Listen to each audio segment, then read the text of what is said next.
चतुर्थ व्यसन वेश्या सेवन है। यह प्रभव से पूर्व इसी जन्म में नरक का द्वार दिखा देता है। कुलटा स्त्रियों को ही विष की बेल कहा गया है। जिन ग्राम, नगर और शहर की गलियों में वेश्यालय, कोठा होते हैं, वहां गांव के प्रतिष्ठित पुरुष समाज का आवागमन भी निंदा का कारण बनता है। ऐसी स्त्रियां तो असंख्य भवों में नरक निगोदों के दुख भोगती हैं। इनका सेवन करने वाले पुरुष भी निंदे बन जाते हैं। जो पुरुष एक बार भी इनके जाल में फंस जाता है, उसका निकलना अत्यंत दुर्लभ हो जाता है। वेश्यागमन में चारुदत्त सेठ का कथानक पुराणों में बहुत प्रसिद्ध है। इसे पढ़कर इस व्यसन को दूर से तजकर शीलव्रत का आश्रय प्राप्त करना चाहिए। जम्बूद्वीप में भरत क्षेत्र की चंपागिरी का यह कथानक है। वहां के राजा विमलवाहन थे। उनके राज्य में भानुदत्त नाम का एक सेठ अपनी पत्नी देविला के साथ धर्म ध्यान पूर्वक निवास करता था। बहुत दिनों तक प्रतीक्षा के पश्चात उन श्रेष्ठी के यहाँ एक पुत्र का जन्म हुआ, जिसका नाम रखा गया चारुदत्त। भानुदत्त ने पुत्र जन्म के उपलक्ष्य में बहुत उत्सव किया, दान दिया और अपने को धन्य समझा। पुत्र अपने समय के अनुसार बड़ा होने लगा और बाल लीलाओं से माता पिता को हर्षित करने लगा। चारुदत्त की बुद्धि बहुत तीक्ष्ण थी तथा गुरु की कृपा से 7 से 8 वर्ष की अवस्था में ही इसने अच्छी विद्वत्ता प्राप्त कर ली। युवावस्था प्राप्त होते होते इसमें शास्त्र अध्ययन का अपूर्व व्यसन लग गया। अतः वह रात दिन पढ़ाई लिखाई में व्यस्त रहने लगा। तदंतर उसकी बुद्धिमत्ता पर प्रसन्न होकर चंपागिरी के दूसरे सेठ सिद्धार्थ ने अपनी पुत्री मित्रावती का विवाह चारुदत्त के साथ कर दिया। यद्यपि चारुदत्त ने गृहस्थाश्रम में प्रवेश कर लिया, फिर भी वह पत्नी के प्रति आसक्त न होकर पढ़ने लिखने में ही सारा समय व्यतीत करने लगा। किंतु मित्रावती ने कभी अपनी माता या सासू से इस विषय में कुछ नहीं कहा, न उसने अपने पति को कभी उलाहना दिया। वह तो पतिव्रता सहनशील नारी थी। अतः पति के अध्ययन में बाधक बनना अपना धर्म न समझा।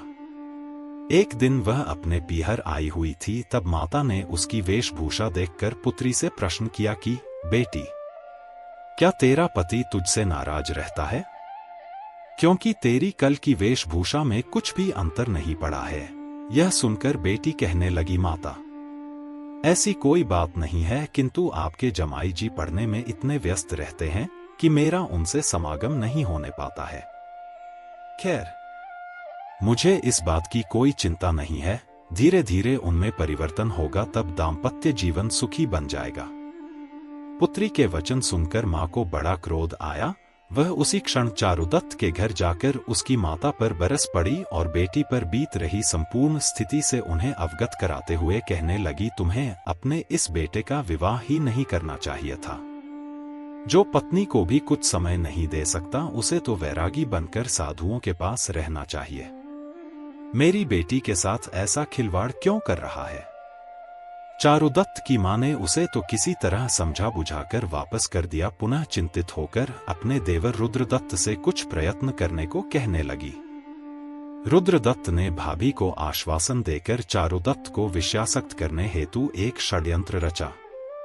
उसने चंपा नगरी में रहने वाली बसंत तिलका नामक वेश्या को कुछ समझा बुझाकर एक दिन भतीजे चारुदत्त को नगर की शोभा दिखाने के बहाने घर से प्रस्थान किया और उसी वेश्या वाली गली में आकर दोनों रुके ही थे कि पूर्व नियोजित छल के अनुसार महावत ने 2 हाथियों को आपस में लड़ा दिया। अतः मार्ग अवरुद्ध हो जाने से चाचा रुद्रदत्त उसे पकड़कर वेश्या के घर में ऊपर ले आया और बोला कि जब तक हाथियों की लड़ाई शांत न हो जाए तब तक यहीं ठहरो।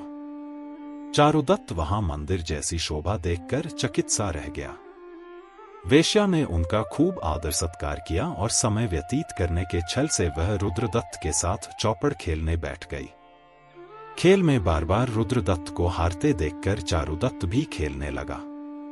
यह देखकर बसंत तिलका कहने लगी कि हे सेठ पुत्र, मैं तुम्हारी उम्र वाली अपनी पुत्री बसंत सेना को तुम्हारे साथ चौपड़ खेलने भेज रही हूं। मैं वृद्धा तुम्हारे साथ खेल खेलती शोभा नहीं देती हूं। उसने बात बात में बेटी को भेज दिया। खेलते खेलते जब चारुदत्त को प्यास लगी तब बसंत सेना जल में मोहिनी चूर्ण मिलाकर ले आई और चारुदत्त कामाग्नि से जलने लगा।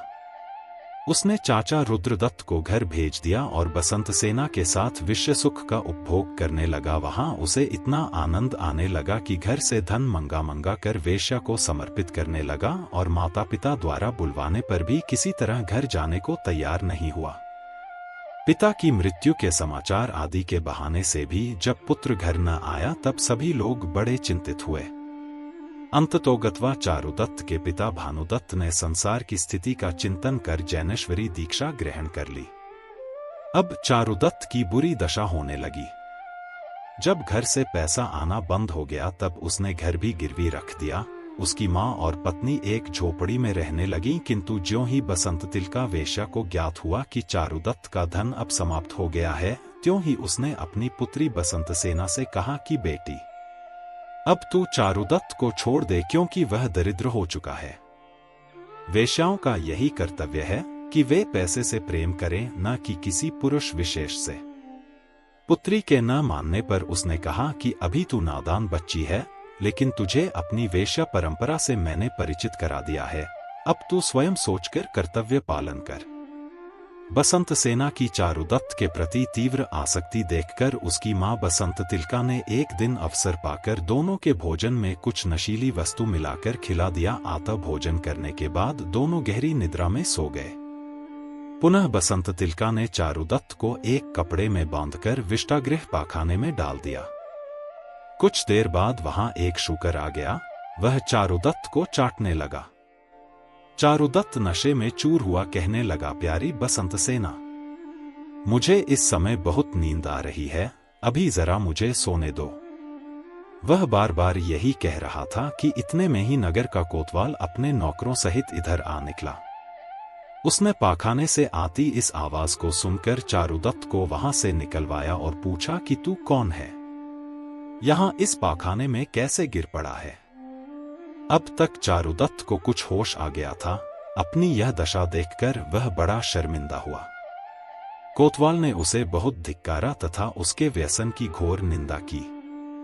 चारुदत्त वहां से निकलकर लज्जापूर्वक अपने घर चला गया, किंतु वहां भी अब दूसरों का साम्राज्य था। अतः झोपड़ी में रहने वाली अपनी मां और पत्नी के पास पहुंचकर उसने क्षमा याचना की। उसे वेश्या सेवन का कुफल प्राप्त हो चुका था। अतः अब करनी पत्र पश्चाताप करते हुए सुचारू गृहस्थी के संचालन हेतु धन कमाने की भावना जागृत हुई। पुनः उसने परदेश जाकर खूब धन कमाया और वापस घर आकर जिनेंद्र भगवान की भक्ति करते हुए जीवन का उत्थान किया। भव्यात्माओं, इतिहास प्रसिद्ध इस सत्य कथानक से आपको शिक्षा ग्रहण करनी है कि अज्ञात अवस्था में भी वेश्या के घर चले जाने मात्र से चारुदत्त की यह दुर्दशा हुई। तब जो व्यक्ति जानबूझकर इन मायाचारिणी वेश्याओं के जाल में फंसकर क्षणिक इंद्रिय सुखों को भोगते हुए धन, इज्जत आदि सभी कुछ न्योछावर करके भी संसार में निवास कर रहे हैं, अर्थात वे नरक गति में अग्नि से तप्तायमान लोह पुतलिकाओं के साथ आलिंगन करने की तैयारी कर रहे हैं। क्योंकि कर्म किसी प्राणी को दंड दिए बिना नहीं रहते, उन्हें तो उसका फल भोगना ही पड़ेगा। सारांश यह है कि व्यसनों का त्याग कर जीवन में अणुव्रतों को धारण करना चाहिए। सप्त व्यसन के चौथे वेश्यागमन में प्रसिद्ध चारुदत्त कथा पूरी हुई। जिनवाणी माता की जय।